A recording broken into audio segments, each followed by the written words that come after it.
All right, let's try this thing. We're going to try to go live here and see if it works. Yeah, it looks like we're on. Good deal. Hey, everybody, Chuck Holton here. I'm coming to you from a hotel room in Yerevan, Armenia tonight. I'm about to head back to the airport and start the long trip home to the United States. So, over the next couple of days, I'm going to be in and out of coverage. And it's a very bad time to be in and out of coverage because we may see some fireworks this weekend. And so, there's a lot of things that are lights that are turning green on the pathway to the United States getting involved in the conflict between Iran and Israel. We're going to talk about all of them tonight. We're also going to give you an update on the back and forth, the different strikes. We're now up to 17 missile strikes, 17 salvos from Iran toward Israel, and we're at about 1,000 sorties from Israel toward Iran. So we're going to talk about what's happening there inside Israel and inside Iran. So make sure you put in the chat where you're coming in from so we can boost the numbers. And I like seeing where you're watching from. It's really amazing. We got somebody in Seattle. Seattle is watching. Like, isn't it? I thought it was illegal to watch a conservative in Seattle. I mean, amazing that there's a hidden conservative, Debbie Long in Seattle. We won't tell anybody. Don't worry, Debbie. Uh, now, Jacqueline Lambert says, does anyone know what a strike like this could do to the fault lines in Iran? Is there a close fault line to the facility? Could it impact any kind of volcanic activity through the fault? Not likely, Jacqueline. There are a lot of faults. They've had, I don't know, 9 earthquakes in the last month in Iran. They had one yesterday. It was a 5.3. That's substantial, but not enough to really, do a whole lot of damage, especially out there. But Iran is known for its earthquakes. They have a lot of earthquakes. And could this cause another one? Not likely. This is a common kind of misconception. And it comes from the natural human penchant to think that humans are much bigger and much more powerful than we really are in the grand scheme of planet Earth. Now, it's not that we can't affect things on planet Earth. It's just that it would take a lot more than a couple bunker busters, most likely, to move tectonic plates. And so not an uncommon question, Jacqueline. That is a question I've seen asked quite a bit. And every time there's an earthquake, people say, oh my gosh, Iran just tested a nuke. Well, probably not. Like I say, earthquakes are very, very common in Iran, so not a huge deal. Okay, so thank you for posting in the chat where you're coming in from. Now, I want to ask you another question. I want you to answer in the chat here, and maybe the mod can actually post a poll. I don't know how to do that actually, but oh wait, there we go. Start a poll. There we go. Do you think America will strike this weekend? Yes or no? Okay, so I just started a poll asking if you think America will strike this weekend. And so it'll be interesting to see how that goes. Now, as this is happening, oh, shoot, a couple more questions. Is Gore a problem influencing Trump to negotiate when we have no diplomatic relations with the Islamic State? We don't know. I talked about Sergio Gore yesterday and how he is the head of, I think it's the Office of Personal Affairs, or anyway, like it's like HR for the White House. And he oversees hiring of lots and lots of people, over 4,000 people so far. And all of these people have got to have background checks and security clearances. This guy Gore, Sergio Gore, does not have one, has yet to turn in his paperwork to get one. And some investigative journalists have looked into his background and said he says he was born in Malta. but Malta doesn't have any record of his birth. And there is his email address. They were able to hack in and somehow get his password, and they figured out it was the same password that's used for several other email addresses that have some permutation of Sergio Gorochevich or something like that in Russia.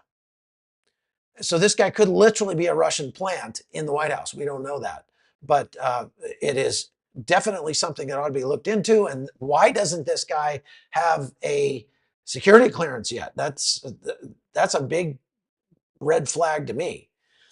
Okay, so question was, do you think America will strike this weekend? Just a second, I got to get a bottle of water here.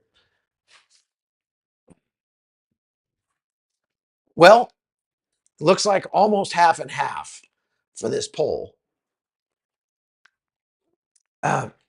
Now, let's just say, as I mentioned before, there are a whole lot of kind of green lights flashing at this point that make it look like the United States is preparing to attack. And I'll go down the list of what those are in just a second, but let me just say at the outset, this is a common tactic if you want to attack, is you start making it look like you're getting ready for an attack and kind of head faking your opponent over and over and over again until he just goes, oh, geez, they're just doing another exercise. And then you attack. So in the Operation Just Cause that I participated in Panama in 1989, we flew 13 aircraft in off the ocean and right over Rio Hato airfield at 500 feet and dropped a whole company of Rangers out onto that airfield. We probably would have lost some of those aircraft if we had not previously flown aircraft over that airfield on a almost daily basis for the 2 weeks leading up to the invasion. So we were just faking them out, just flying empty aircraft over that runway, making the Panamanian defense forces go like, oh my gosh, and they scrambled, and then nothing happens. Once you do that a couple dozen times, you sort of go, okay, yeah, they're just messing with us. And then we come in and attack.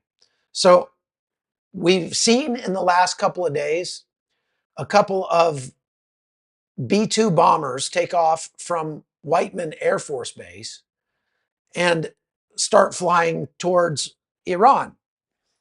The first time they did it, nothing happened. They flew back home.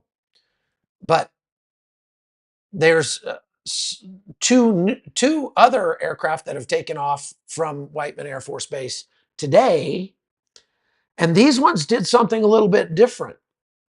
They didn't just take off and fly toward Iran for a few hours and then fly back or anything like that. They took off and they immediately in flight refueled. Now, why would you have to refuel just after you took off? Well, there's only one reason for a plane to do that.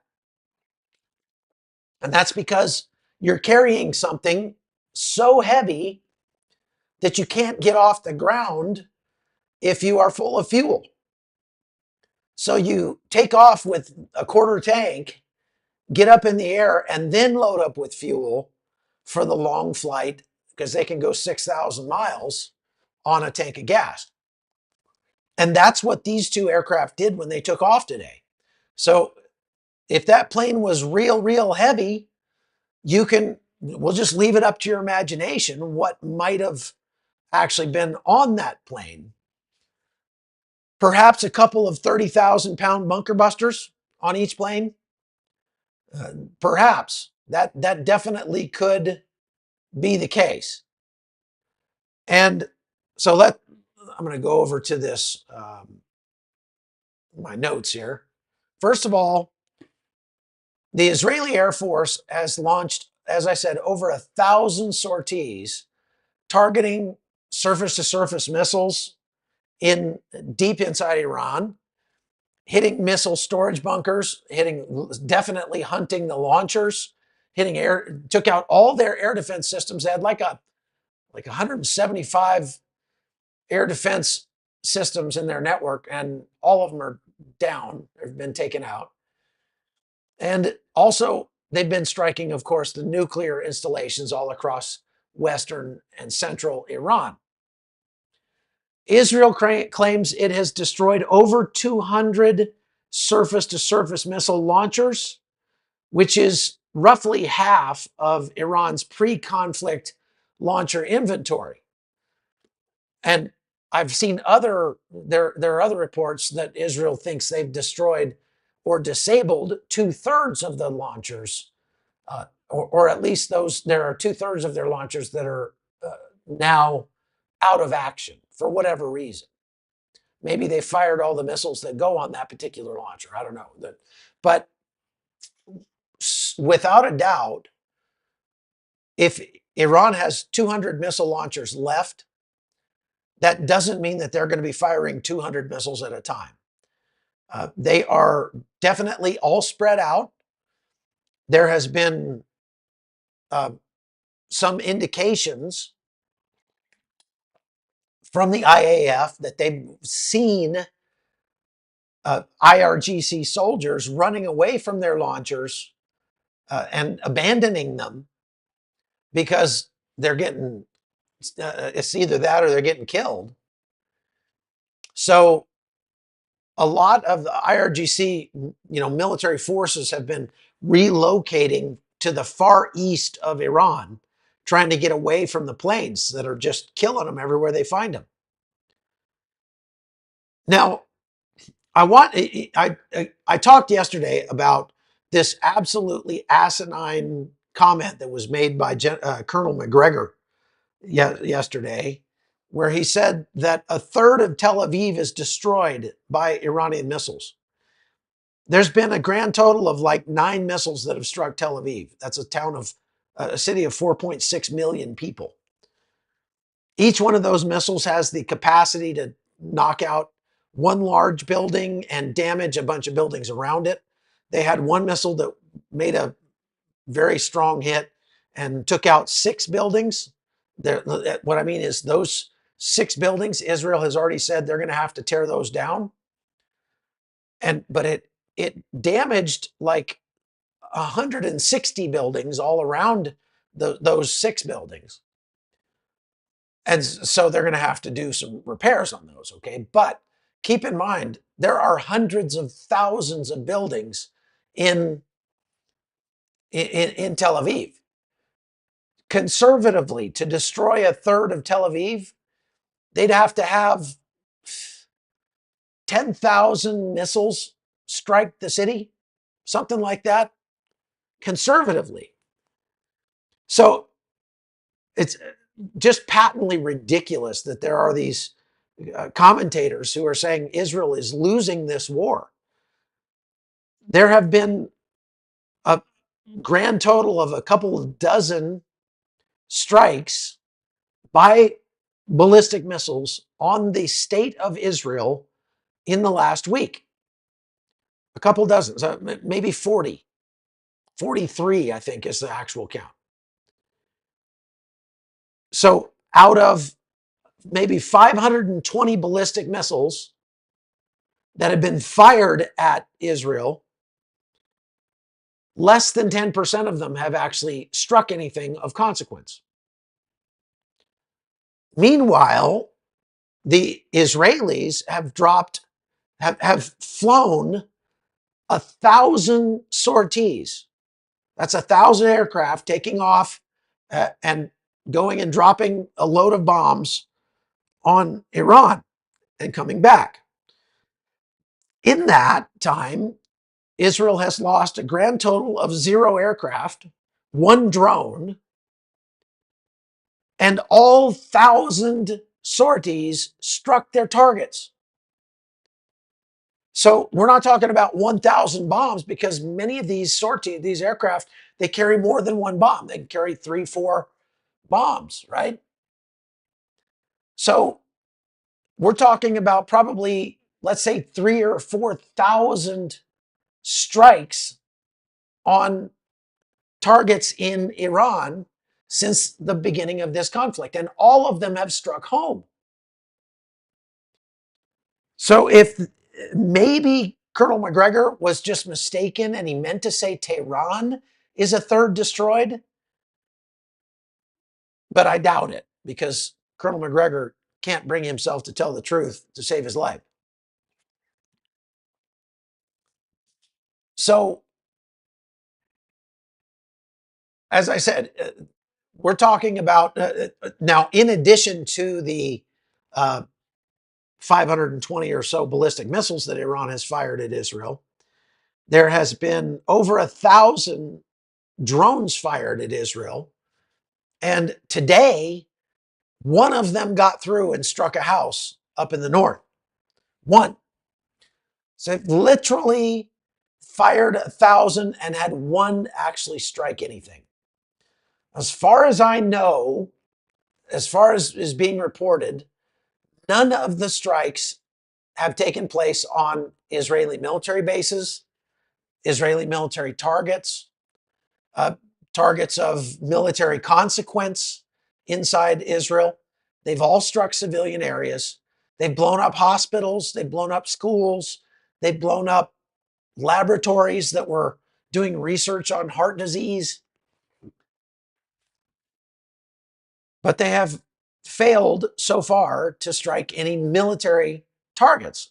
Now, I have to caveat that by saying there are very strict rules in Israel about reporting any strikes on anything, really. I mean, when I get to Israel, if I ever get there, I'm having a hard time getting in.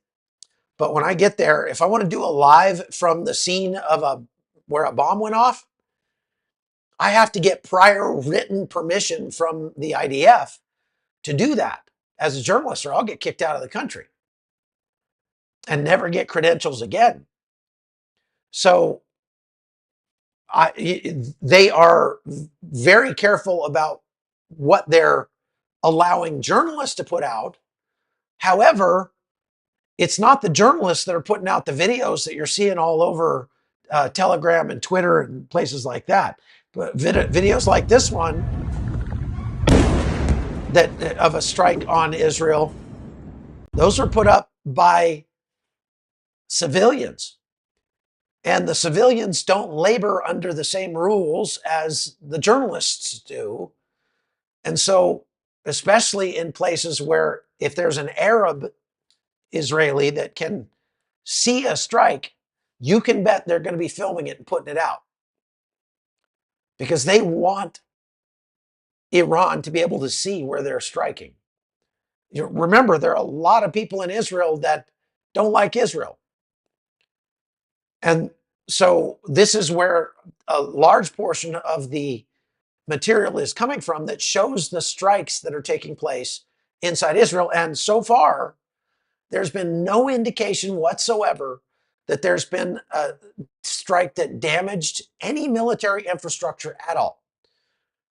Now, Iran has resorted to trying to make up stuff, like when they struck a high-rise apartment building in Tel Aviv. They later put out a video that showed that Israel had a secret Air Force base where they were hiding F-35 aircraft inside that skyscraper, and that's why they struck it. Now, that's obviously not for Western media or for Western audiences, because nobody with two brain cells to rub together is going to believe that. But that's for their own people to try to still continue this charade of looking moral and justified to their own people. Not that that makes much of a difference, really. Okay? Now, Israel has been ramping up its daily strikes on Iran, specifically hunting those launch sites that can launch multiple missiles at a time. the nuclear facilities, of course, and trying to take out their mobile rocket launchers. As I've said multiple times now, when Iran runs out of rocket launchers, this war's over. It's all over but the cry, because Iran won't have any other. That's the only thing they've got. And they are rapidly either expending or losing their rocket launchers. So last night, Israel struck 4 more. Now, at that rate, it's going to take Israel a couple of months at least. If they strike 4 launchers a night, it's going to take them a couple months to wipe out all the launchers. But, well, we'll just have to wait and see. If they have 200 launchers left, yeah, it could take some time. But the regime may not last that long at the rate they're going. We are still seeing launches of missiles, more drones than missiles now. Drones are much easier to fire, but they're, again, much less effective. Remember, a drone can blow up like a truck, and it can do a lot of damage to a house, but it probably won't destroy the house, and it certainly wouldn't destroy an entire building. The one that struck up in the north today blew up somebody's house and the cars in the front yard and stuff. But the state of Israel will rebuild that.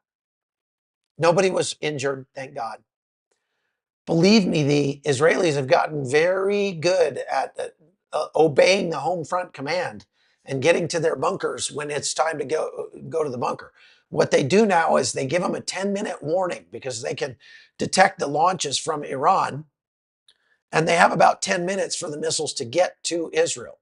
So give them a 10-minute warning, and then they get a siren in a minute and a half before the missiles potentially strike.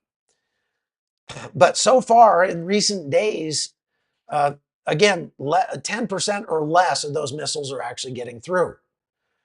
And so it's not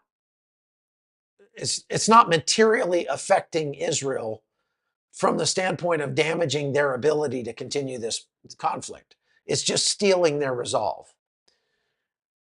Now, Operation Rising Lion they're using everything in their arsenal against Iran. Of course, their F-35 stealth fighters, their F-16s, F-15s, their drones, electronic warfare, cyber warfare. They've been hitting the nuclear sites, Natanz, Isfahan, and so on and so forth, up in Tabriz. However, you need to understand something about this. That if the United States gets involved and helps to destroy the Fordo facility, this thing isn't over, because there is a very high likelihood that Iran had been preparing for this conflict for some time. And Tim is asking, can Israel neutralize Fordo without the help of the U.S.? They say they can. They say they have a plan to do so. And we may see that put into practice if the United States doesn't get on the ball here pretty quick. Because Iran has been planning for this war for a long time. And so there's a very high likelihood that they had already moved the majority of the sensitive material, let's call it, whether that's uranium or precursors or their cascades of centrifuges, moved them out of these sites and distributed them to hiding places all across the country. As I mentioned a couple days ago, the IAEA says that it has lost control and lost visibility on 435 or 460 kilograms of highly enriched uranium, near weapons grade, that was under lock and key. It was supposed to be watched over by the IAEA. And when the war started, it just all disappeared. Now, that could be partially because the IAEA is not putting its people on the ground in there when Israel is bombing the heck out of everything. That could be the case. But the bottom line is, nobody knows where that highly enriched uranium is. And it's very likely that it has been distributed to multiple different sites, maybe a dozen or 2 dozen sites around the country. You could I mean, if the Iranians had any, forethought at all, they would have been planning for this day and planning for the strategic survival of their nuclear program. So even if the United States bombs Fordo and destroys it, that may not actually end the nuclear program in Iran. The only thing that will likely guarantee the ending of the nuclear program is a new regime. And I think the Israelis understand that very clearly. I hope the United States understands that. Now, many people have said, well, you can't bring regime change from outside. Regime change that gets imposed from outside never works. Just look at, Iraq. Look what happened in Iraq. When we overthrew Saddam, it just caused chaos and all kinds of shenanigans. Look what happened when we pushed out the Taliban in Afghanistan. We had 20 years of war, and then we left it back to the Taliban again. And people try to say that those examples prove that you cannot affect regime change from without. Well, I would beg to differ on that just a little bit. And that's because, number one, Afghanistan is a backwards third world country that hasn't figured out paved roads yet. They haven't figured out toilets, beds, they don't, stuff like that. There's a ton of people in Afghanistan that have literally never seen a paved road. So, that's a little different. Afghanistan is extremely tribal. If you ask people in different parts of Afghanistan what country they belong to, many of them will tell you the tribe that they belong to, not say that I'm from Afghanistan. They'll tell you their tribe. They'll say I'm Kuchi, or I'm, Peshmerga, or I'm, whatever. Not Peshmerga, that's Kurdish, sorry. But so you get the point. I mean, Iran is not that country. Iran is a highly developed country with very educated people who already want their regime gone. But since the regime has a monopoly on violence, it's a little hard for them to rise up and overthrow the regime without a little help. And I would argue that there are examples of regime change that has taken place that has been assisted from a foreign country and has actually worked out. Prime example, United States of America. When we decided to throw off the shackles of the British king, the British monarch, we got a little help from France and from Prussia. And we turned out okay. It actually worked out. So a lot of it comes down to the motivation level of the people. And then it comes down to whether or not the regime can be targeted in such a way that will cause them to completely crumble.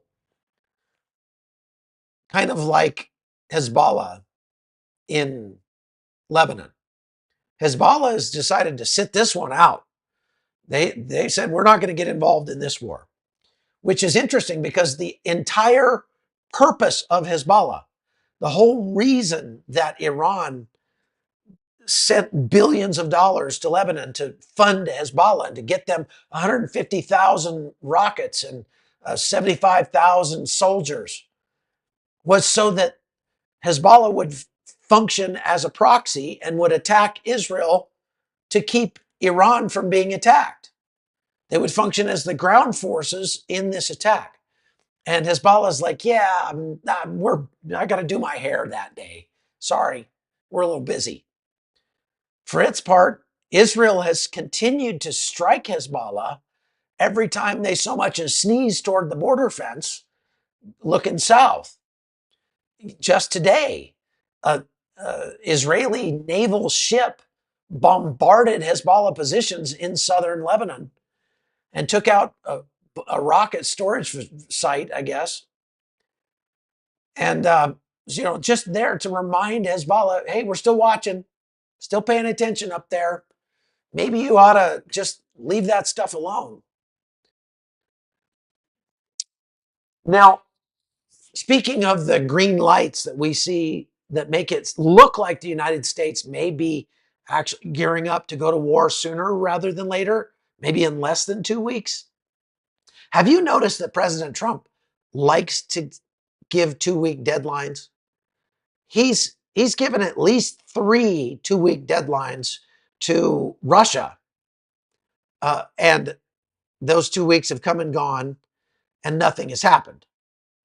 He probably has given some 2-week deadlines to, for things in the United States as well, I believe. And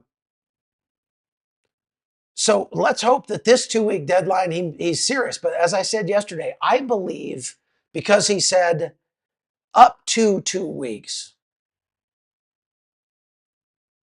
that he actually plans on acting sooner. Now, U.S. military bases around the region have been boosting their medical logistics lately. CENTCOM has reinforced their medical logistics, including pre-positioned blood banks, field hospitals, and things like that all across the region. They've also taken additional force protection measures, put U.S. forces on high alert all across the region, put contingency plans in place in case there are retaliatory attacks. They've looked to shut down, this is being reported from Iranian media, so I don't know how true it is, but they're reporting that the United States has decided to shut down the embassy in Baghdad completely for the time being and evacuate everybody out of that embassy. That could be true because that's one of the most difficult places the United States would have to protect if we go to war with with Iran. We've also continued to ship weapons and things like that, military materiel over to Israel. We've also added even more refueling tankers to our assets in the region. And as I mentioned, we've got probably more than 40,000 U.S. sailors and Marines that are floating around in the Red Sea, the Gulf of Aden, the Bab el-Mandab Straits. Now, Iran says if the United States attacks, that they're going to shut down the Strait of Hormuz and the Bab el-Mandab Straits. We have enough combat power arrayed across that region to absolutely smoke any Iranian navy that tries to shut down the Strait of Hormuz. However, Iran just has to try to fire surface-to-surface missiles at ships that are going through the Strait of Hormuz, and just the threat of that happening would shut it down. So the United States is going to have to be flying defense over the western part of Iran, defense in depth, without a doubt, to take out any threat to the Strait of Hormuz in order to keep that thing open. And it's likely if we do, hit go on this thing, that the Strait of Hormuz will shut down for a time. And that's going to be costly, but not so costly that we can't come back from it. Now, speaking of costly, Iran has been losing a lot of not just their military sites, but government sites, banks. Tehran has seen large-scale ATM failures. runs on banks. There are big lines outside the banks. The banks are not open.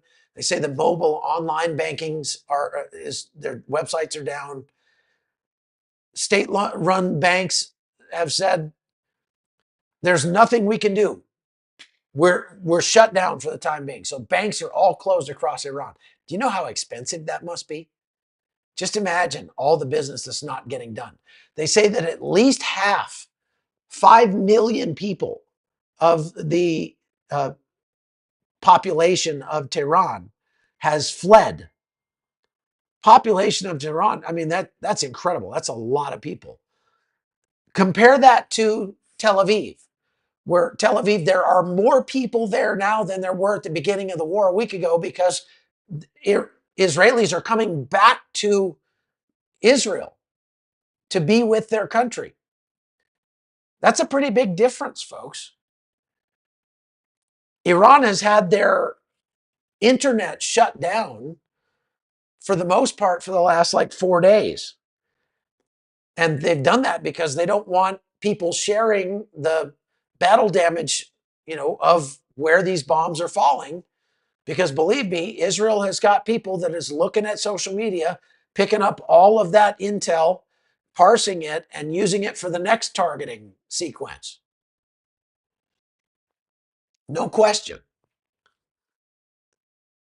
So, and it takes a while for videos to get out of Iran at this point, but some stuff is still getting out. I don't know about Starlink. A lot of people have asked. I have not heard from any of the Iranians that we've been speaking to that have come here to Armenia whether or not they could get Starlink in Iran. Question, do you think Mossad... Oh boy, I lost that one. Where'd that question go? Something about the Mossad. Matt showed the schematics of the nuclear facility. Would it be better to close the entrance and take out any equipment brought into the open entrances? Yeah, I saw that video from Matt Tardio. It was a good video. Ethel, look, there's several different ways that the Fordo facility could be taken out. The United States could do what's called jackhammering, which is dropping multiple bunker buster bombs in the same place. And I've talked about that before, that each one you drop gets less effective because of the rubble that's in the crater that absorbs the explosion. But with those 30,000-pound bunker busters, if we drop 2 or 3 of those in the same place, you can bet we would make a very, very deep hole. So collapsing the entrances right now is about the best that Israel can hope for, unless they want to land troops inside Iran, which would be obviously a unbelievably audacious plan. If they were to land a bunch of special operations guys inside Iran, break into the Fordo facility through access tunnels, go inside and set explosives on the inside to destroy the place, they could likely cause a lot more damage. But we'll have to wait and see if they're willing to do that. Look, I would say the vast majority of the 500,000 or so soldiers that Iran have either just fled, put on civilian clothes, and they're pretending not to be soldiers anymore, or they have fled to the east, to the extreme east of Iran. Now, I don't know, I haven't heard or seen any indications that there are, I haven't seen any indications at all that there are troops arrayed around Fordo. If there are, then they better be deep underground because they'd get whacked. But you can bet that it would be a highly dangerous mission for them to try to put troops on the ground at Fordo and break into the facility. And even if they did, they might find it empty because, like I say, Iran had planned for this. They must have planned for this. And So they likely moved a lot of the centrifuges and stuff out of there and hid them in other places around the country. Israel's intelligence inside Iran is so good, however, that if they did that, there's a chance that Israel knows where they're hiding stuff. They've been schwacking the leadership of, of Iranian Revolutionary Guard Corps, etc. Every time they get together, these guys, it's like I don't know if they're stupid or what, but Israel just whacked like, I don't know, a dozen of these guys, all commanders of the IRGC that all got together in one place. And Israel knew they were there and dropped a bomb on them. One of the guys they killed was one of the masterminds of the October 7th attacks. I'm trying to see if I can find his name here in my notes. This guy,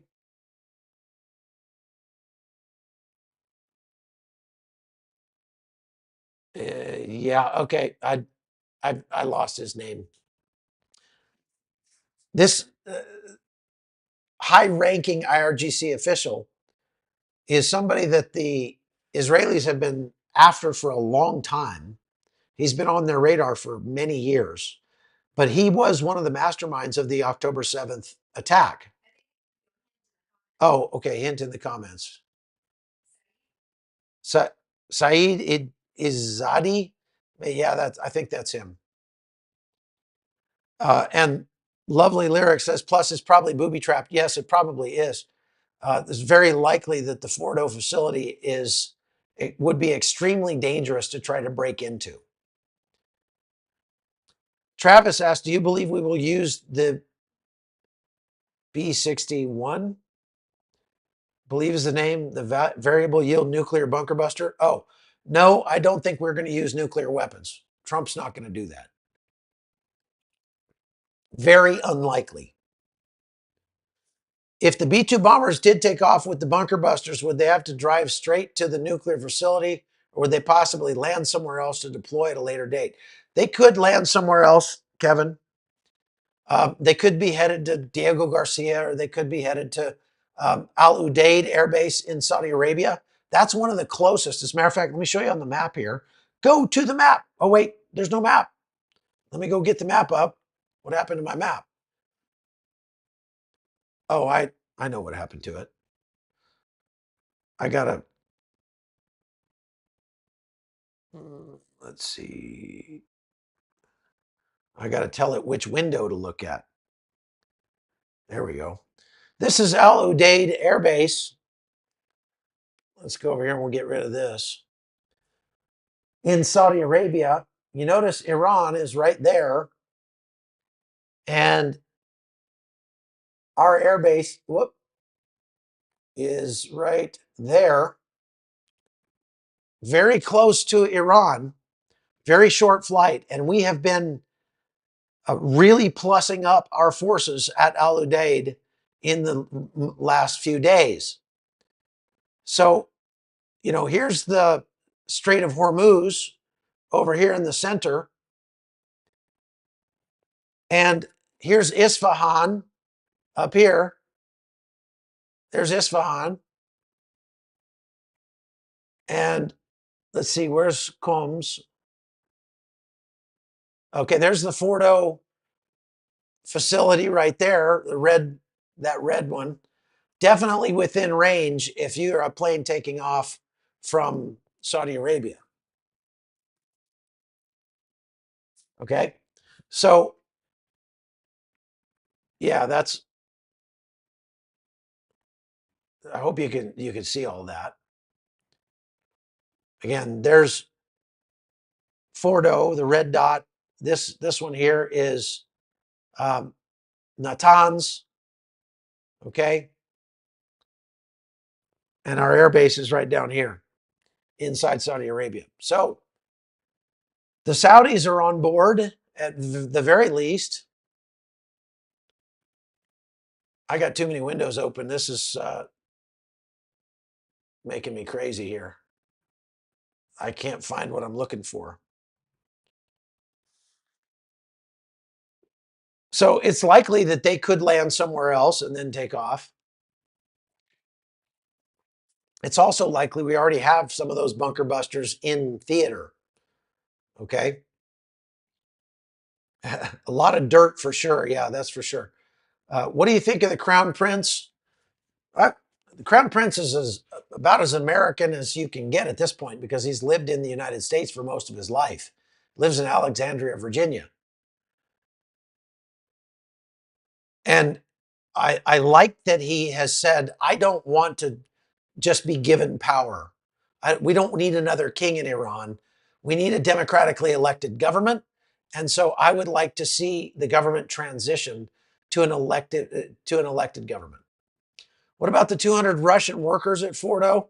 That's a real good question. Let's hope those guys have moved out. Could that be one reason why President Trump is hesitating, let's say? Perhaps. The United States has killed Russians before, and I believe that was during Trump's first administration in Syria when a bunch of Wagner Group mercenaries, 300 of them, approached one of our U.S. military bases in Syria, and we just annihilated those 300 guys. So you could make a case that Trump is not afraid of killing a few Russians if they're in the way. But I don't know. It's a good question. The 6 B-52s went to Guam. Yeah, that's on the way to Iran. That they could land there to get fuel and everything. Don't give them any ideas. Believe me, they've had all the ideas. They don't need me to give them any ideas. Question, is China moving ships towards Iran? Why are they taking cargo planes into Iran? The IDF says that China is giving Iran military assistance. I'm not sure what form, they didn't say what form of military assistance. I'm assuming it's something to do with their air defenses. And what I mentioned before is that one of the plausible reasons why China might fly military assistance into Iran is because they want to test out some of their more advanced air defense capabilities against American fighter jets. They want to use the war in Iran as a laboratory and see what happens. So that could definitely be the case. Now, as I said, President Trump has said he's going to think about it for 2 weeks, but he's also today said that he has made up his mind. He's made a decision. Didn't say one way or the other what his decision is, but he says he has made up his decision. Now, here's a reason why it could be very possible that the United States strikes tonight, because it's Saturday. And Saturday night, the markets are closed. So by Monday morning, when the markets open, if the United States strikes over the weekend, it's going to get a little less news play in the United States because weekend, people are out barbecuing and stuff. And it won't rattle the stock market as badly as it would if we bombed during the week. So hopefully by Monday, if they were to strike tonight, by Monday, we're going to know whether or not it was successful. I have a feeling that this would not be an ongoing campaign if and only if the Iranians do not strike at U.S. military bases around the region. If the United States strikes Fordo and Fordo only and says, look, that's all we're going to do. We're only striking Fordo to destroy that capability. And then we're out. Well, if Iran then retaliates by striking at Al Udeid Air Base or at Soleimani, sorry, not Soleimani, what's the one in Kuwait? Ali Al Salem, or at our bases in Jordan or Qatar or Bahrain or Israel for that matter, especially if they injure or kill any American troops, then it's on. It's on. President Trump will not be able to, I mean, he could, but he would look extremely weak if he didn't go hard against Iran at that point. And this is how wars grow, and they grow unpredictably. So we will see. Now, one way or another, Israel is bound and determined to see this through. And they need to. And I think that they have the ability to do so. They have proven time and time again, whether it's against Hamas, whether it's against Hezbollah, whether it's against the Houthis, that when they set their mind to it, once they say go, it's going to happen. Now, you might say, well, they're still fighting Hamas. It's been 18 months and they're still fighting Hamas in Gaza. The only reason they're still fighting Hamas in Gaza is because they have been very careful not to kill civilians as much as possible. And so they've gone extremely slowly, methodically, and carefully through Gaza. If Hamas wasn't hiding among civilians, this would have been over a long time ago. It's just not evenly matched. Iran is getting its military bases and nuclear sites and government facilities all struck. And the only thing Iran is striking is civilian areas. I have a clip. I put the full clip up here on YouTube, and I would recommend you go watch it. This is a speech from Danny Danon to the United Nations. And Danny Danon is the Israeli ambassador to the UN. But I want you to listen to this because this is powerful stuff. I'm just going to give you a little taste of it. Hopefully that will encourage you to go watch the full thing. And maybe we can put a link to that in the description of this video. Before I begin my remarks, I must address the representative of the Islamic regime in Iran, Mr. Yerevan. How dare you? How dare you write 5 letters in the last week, come before this council, demand a session, and ask the international community for sympathy? How dare you ask the international community to protect you from the consequences of your own genocidal agenda? Have you no shame? For years, your supreme leader, Ayatollah Khamenei, has publicly and repeatedly called for the destruction of Israel and the United States. In May 2024, he declared, and I quote, "The divine promise to eliminate the Zionist entity will be fulfilled." In May 2025, he said, and I quote, "The Zionist regime that is a lethal, dangerous, cancerous tumor should certainly be eradicated, and it will be." These statements are your regime's policies. Your government has attempted the assassination of Prime Minister Netanyahu. It attempted the assassination of President Trump. Your operatives have plotted to attack Jewish communities and kill Israeli civilians across the world. Now, with innocent blood still dripping from your hands, you come here asking for sympathy. Okay, so that's just the beginning of his speech. He went on to absolutely crush the Iranian ambassador to the UN. You could see him there looking like he really hates his life choices right about now. And I would, again, recommend you go watch that. It's here on my YouTube channel. just after this video, you can go right over and watch it. Maybe we can put the link up for you. Crazy Yoda had a question. Is it possible the enriched nuke material has been moved or even smuggled out? Yeah, I mentioned that at the beginning. The IAEA has lost track of the highly enriched uranium that Iran has.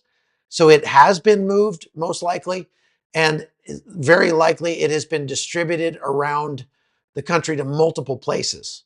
And that is extremely bad. What that means is if they don't get regime change, then all of this might be for nothing, because Iran will be able to restart its nuclear program very quickly and easily by bringing all that stuff back together that they've moved out and hidden before the war started. So, yes, okay. Mike Silva asks, are there any drones in existence that are capable of delivering a bunker buster on target? Not to my knowledge. I know that Israel doesn't have any unless they've got some secret thing that they've been hiding. But no, I mean, look, there's only one plane in existence that can fly those 30,000-pound massive ordnance penetrators, and it's the B-2 Spirit. And so they've got to have those if they're going to use those bunker busters. But like I said, Israel says they've got a plan to destroy Fordo without using America's bunker busters. So we'll see. Christian Thilmany says, why can't the U.S. just have the IDF use a B-2 to drop the Moab? Yeah, you can't just throw a pilot into the B-2 and he'll fly off. He's got to be a B-2 pilot, and it takes years for those guys to learn to fly that. There's several reasons why we haven't sold B-2s, for example, or F-22 Raptors to Israel or anybody else. And that's because they are the premier technological superpower weapon that the United States owns and nobody else has.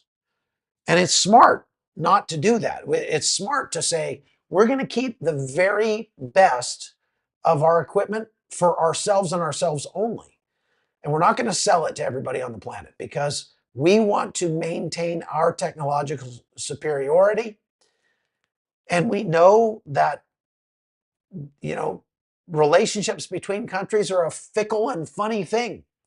There was a time back in the day when the United States and Iran were allies. There was a time when Israel and Iran were allies.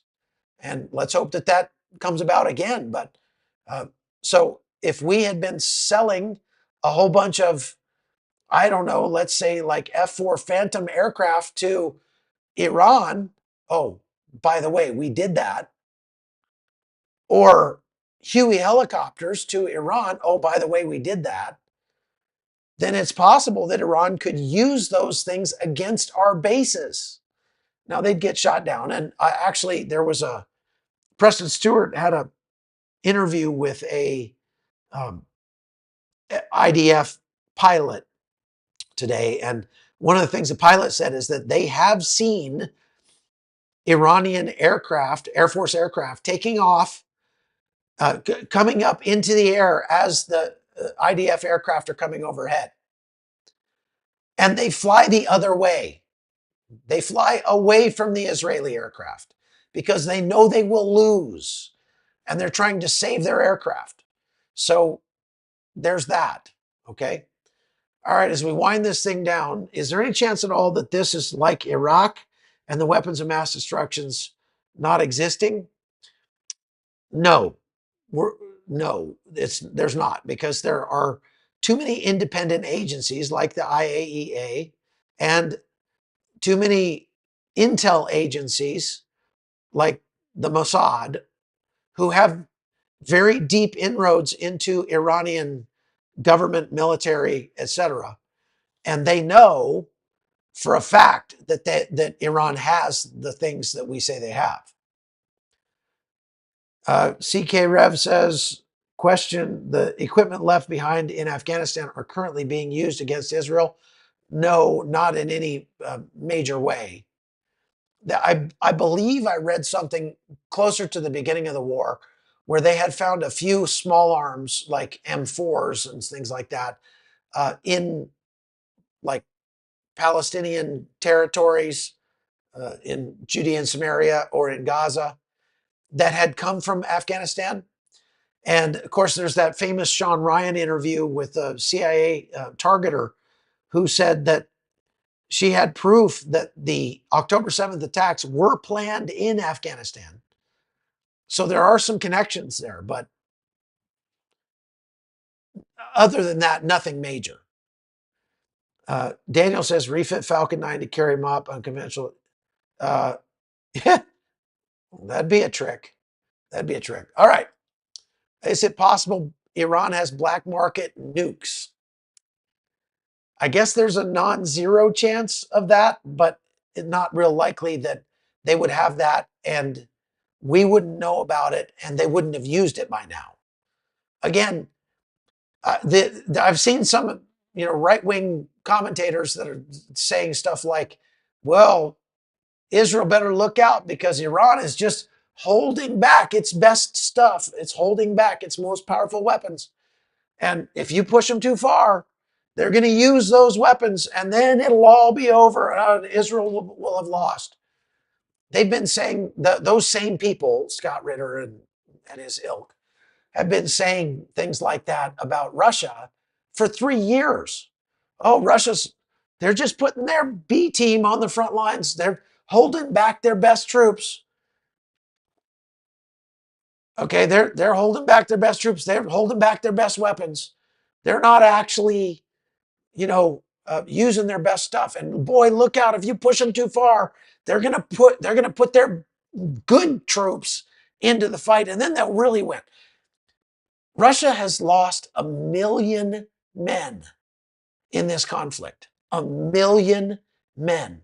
As a matter of fact, we wondered how accurate those reports were because they were battlefield reports from Ukraine. So you can't really trust them because it's the other side, right? However, there was a Russian, I guess, diplomat, ambassador, somebody who did an interview with CNN the other day. And in that interview, he accidentally let slip that Russia has been losing up to 40,000 men a month, 30 to 40,000 men a month in Ukraine. So if you add that up over the months of this thing, yeah, they've lost 1 million men. 1 million men. Do you think if Russia had better troops that they were just saving in reserve, that they would not have used them by now?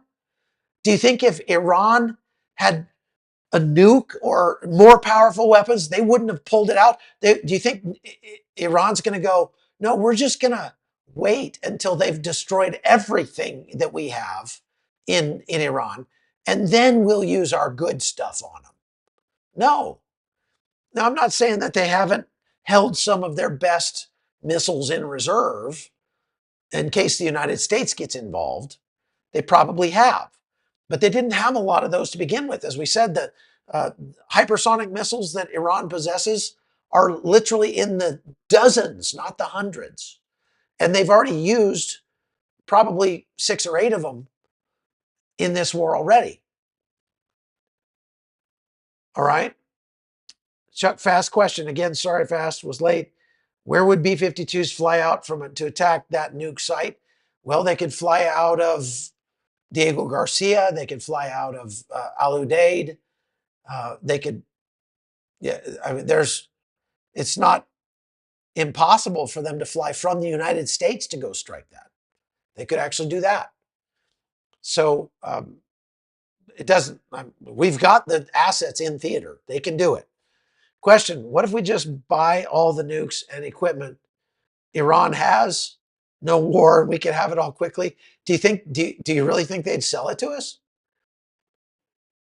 Really? Hey, Iran, never mind all this war stuff. We just want to buy all your nuclear material. We'll just give you money for it. Iran be like, oh, money? Oh, sure. We'll throw away 700 years of Islamic jihadism, yeah, we'll give up our whole worldview of of radical Islam just for some money. Sure, absolutely. No, probably not. Probably not. I'm not making fun of you. I'm just being facetious. Can the B-2 land loaded? I believe so. I don't know about that. Depends on how loaded it is, I think. Question, does the Mossad have any intel on the alleged missing uranium? Not that they're putting out in public. A lot of people are saying taco Trump always chickens out. Well, we will see. We will see if Trump chickens out on this one or not. Good question. We will see. What role will Israeli submarines play in this conflict? They could fire missiles. That would be the only role. Maybe they could help with keeping the Strait of Hormuz open. I don't know. Why wouldn't Iran do a preemptive strike against a place like Diego Garcia? Well, because if they did, that would definitely bring the United States into the conflict. And right now, they are hoping the United States will still not get into the conflict. Okay? So that's one reason. Second reason is they probably wouldn't, that we have assets in there that could shoot down those missiles, most likely. Edward Sisson asks, how are the tacos in Armenia? Not great. Armenian tacos are basically like Armenian food in a taco shell. Not that great. And they don't have any spicy, sauce at all. Just no, you're not going to find any hot sauce here. Why do you call it chickening out? Isn't he just trying to do what's best for us as a country? He is. I believe 100%. President Trump thinks he's doing what's best for America. And kudos for him for doing so. He has gotten the unfortunate nickname of Taco, which stands for Trump always chickens out, simply because he keeps making these ultimatums and then not following through on them. Like I said, he's given 3 ultimatums to Russia, and then the time passes, nothing happens. He said at the beginning of this thing that if Iran did not come to the negotiating table and give up their nuclear program within 60 days, that he himself would be leading the charge to militarily strike Iran. Day 61 came, and it was the Israelis who led the charge. And listen, this is not me saying this. This is world leaders across the globe saying this, that when Trump doesn't follow through, it makes him look weak. It makes America look weak. If you say all hell is going to break out if you don't release the hostages by Saturday, then dadgummit, all hell better break out if they don't release the hostages by Saturday. But guess what? That didn't happen. And so that makes President Trump look weak. And it makes America look weak. And Americans know that. Thank you, Debbie. Appreciate that. Thank you for your prayers. Say what? Ego Peak asks, why do you think social media companies allow for foreign bots to flood their platforms and cause hysteria without any pushback? 2 reasons. Number 1, it's hard to weed them out. Number 2, it makes them money. Without a doubt, Facebook, for example, probably a third, a quarter to a third of all of the profiles on Facebook are fake. And if they got rid of them, if they got rid of all the fake ones, their numbers would tank. Their stock price would tank. And because all of that shenanigans that happens online with those fake accounts, it's all clicks, man. It's all clicks, and clicks is how they get paid. So it's actually a way that they are bamboozling their advertisers by not getting rid of those things.